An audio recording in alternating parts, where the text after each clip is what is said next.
Sejumlah informasi dari berbagai daerah di Provinsi Banten kami sajikan dalam Berita Banten yang dipersembahkan oleh PRSSNI Banten dan disiarkan serentak oleh seluruh radio anggota di 8 kabupaten kota di Provinsi Banten.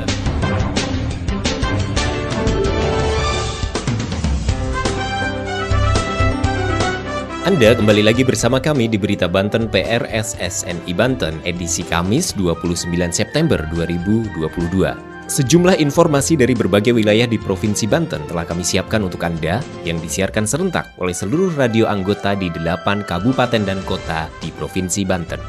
Dan inilah informasi utamanya. Stasiun Krenceng, Kebonsari, Kota Cilegon rawan peredaran gelap narkoba. Curah hujan yang tinggi dan tersumbatnya drainase menjadi penyebab utama banjir yang terjadi di 12 titik di Kota Tangerang Selatan. Jumlah pemilih baru di Kabupaten Serang bertambah 115.000 jiwa. UPTD Samsat Pandeglang mencatat 1.700 lebih kendaraan dinas pemerintah Kabupaten Pandeglang menunggak pajak. Bersama saya, Chef Anwar, inilah Berita Banten selengkapnya. Komisi Pemilihan Umum atau KPU Kabupaten Serang mencatat jumlah pemilih di Kabupaten Serang bertambah sebanyak 115.000 jiwa berdasarkan data dari Kementerian Dalam Negeri Republik Indonesia. Jumlah tersebut berdasarkan pemutakhiran data pemilih berkelanjutan atau PDPB Triwulan 3 tahun 2022.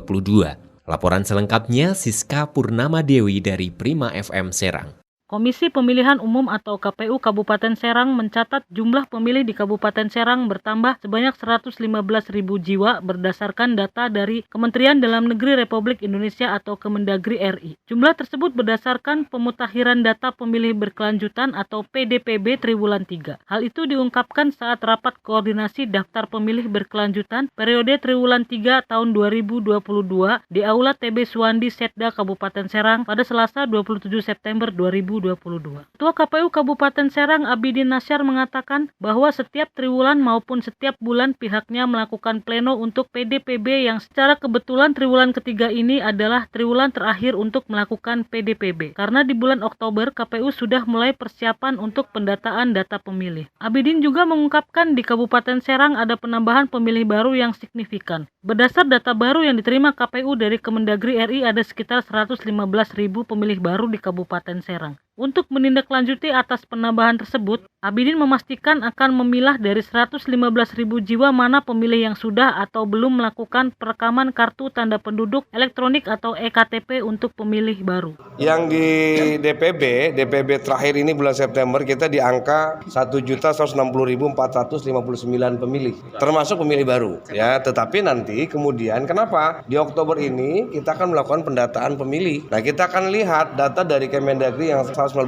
ini, berapa yang sudah terdaftar di kita, berapa yang sudah perekaman KTP, berapa yang belum perekaman KTP. Nanti kita akan sama-sama dengan Disduk Capil untuk mendata itu. Penaikan kita lumayan, sekitar 6% lah untuk penaikan dari 1.145.000 menjadi 1.160.000 kan, sekitar 6%-an lah penaikan pemilih. Dan ini terus akan kita upgrade, terus akan kita lakukan pendataan-pendataan di lapangan. Kemarin kita sudah melakukan, tadi saya sampaikan bahwa KPU Serang sudah melakukan cokpas kemarin.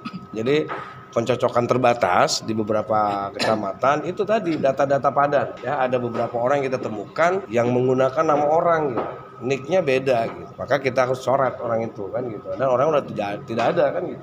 Abidin juga menjelaskan untuk data pemilih baru merupakan anak yang sebelumnya berusia 16 tahun yang sudah memasuki usia 17 tahun yang masuk sebagai pemilih baru dan diwajibkan untuk memiliki EKTP. Untuk diketahui pada rakor tersebut turut hadir perwakilan dari Badan Kesatuan Bangsa dan Politik atau Kesbangpol, Dinas Komunikasi Informatika Persandian dan Statistik atau Diskominfosatik, Dinas Kependudukan dan Catatan Sipil atau Disduk Capil, Dinas Pendidikan dan Kebudayaan atau Dindikbud, Polres Serang Kota, dan perwakilan partai politik. Saya Siska Purnama Dewi melaporkan dari Radio Prima FM untuk Berita Banten. Pendengar, sebanyak 1.700 lebih kendaraan dinas baik roda 2 maupun roda 4 di lingkungan pemerintah Kabupaten Pandeglang menunggak pajak. Menurut UPTD Samsat Pandeglang, pemerintah Kabupaten Pandeglang sudah menunggak pajak sejak tahun 2017. Berikut laporan Jang Tripang dari Radio Ujung Kulon FM Pandeglang. UPTD Samsat Pandeglang mencatat sebanyak 1.747 unit kendaraan dinas di lingkungan pemerintahan Kabupaten Pandeglang yang menunggak pajak. Kepala UPTD Samsat Pandeglang, Epi Saifullah mengatakan, ribuan randis tersebut terdiri dari 1.366 roda 2 dan sebanyak 381 unit randis roda 4. Pemkab Pandeglang tercatat sudah menunggak pajak sejak tahun 2017 hingga dengan 26 September 2022. Padahal, kata Epi, pihaknya sudah memberitahukan tunggakan pajak tersebut pada Pemkab Pandeglang agar segera dibayarkan. Namun, hingga saat ini tunggakan tersebut masih belum dibayar. Sementara itu, Kasubid Pemberdayaan Barang Milik Daerah pada BPKD Pandeglang, Hayatun Nufus mengakui bahwa pihaknya masih menunggak pajak kendaraan. Kata dia, jumlah keseluruhan randis milik Pemkab Pandeglang saat ini ada sebanyak 2.900 lebih. Namun untuk jumlah pasti, kendaraan yang masih menunggak pajak, pihaknya harus menyamakan terlebih dahulu data dengan UPTD Samsat Pandeglang agar tidak ada miskomunikasi. Saat ditanya terkait anggaran untuk pembayaran pajak randis di lingkungan Pemkab Pandeglang, ia mengaku bahwa anggaran tersebut diwajibkan ada pada setiap organisasi perangkat daerah yang memiliki randis tersebut. Demikian, Jang Tripang dari Ujung Kulon FM melaporkan untuk Berita Banten. Anda masih mendengarkan Berita Banten dari PRSSNI Banten.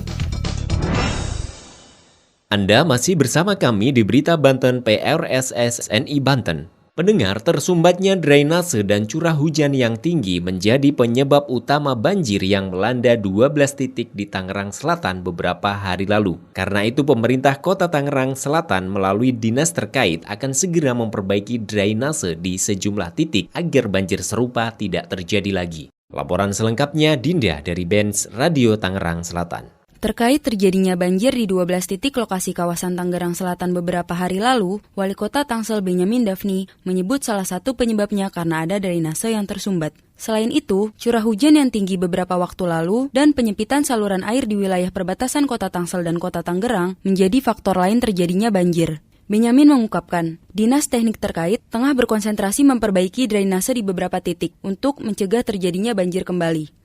Tak hanya itu, pihaknya juga meminta pengembang kawasan komersial yang dekat dengan lokasi banjir turut serta menanggulanginya, yaitu dengan membuat kantung tangkapan air atau tandon agar mampu menampung debit air saat hujan deras turun. Saya Dinda dari Benz Radio 106,2 FM melaporkan untuk Berita Banten. Pendengar, Stasiun Krenceng Kelurahan Kebonsari, Kecamatan Citangkil, Kota Cilegon disinyalir rawan dengan peredaran gelap narkoba, khususnya narkoba jenis tembakau gorila sintetis. Hal itu diungkapkan oleh Humas BNN Kota Cilegon Iqbal Fahmi saat sosialisasi Kampung Bersih Narkoba atau Kampung Bersinar di Kelurahan Kebonsari. Berikut laporan Anna Silvana dari Radio One Indonesia Cilegon. Stasiun Krenceng, Kelurahan Kebonsari, Kecamatan Citangkil disinyalir rawan dengan peredaran gelap narkoba, khususnya narkoba jenis tembakau gorila sintetis. Hal tersebut dikatakan Iqbal Fahmi sebagai Humas BNN Kota Cilegon usai menggelar sosialisasi Kampung Bersinar, bersih dari narkoba yang dirangkai dengan menandatangani perangi narkoba yang digelar di Aula Kelurahan Kebonsari Selasa 27 September 2022. Sementara itu, Lurah Kebonsari, Ajib Muzayin mengatakan, narkoba adalah musuh kita bersama. Untuk itu, ia mengimbau bagi warga Kelurahan Kebonsari untuk bersama-sama memerangi narkoba. Sekian berita kali ini, saya Anna Silvana dari Radio One Indonesia melaporkan untuk Berita Banten. Pendengar, demikian sejumlah informasi yang telah kami sajikan di Berita Banten kali ini. Saya Chef Anwar, sampai jumpa. Terima kasih Anda telah mendengarkan Berita Banten yang dipersembahkan oleh PRSSNI Banten.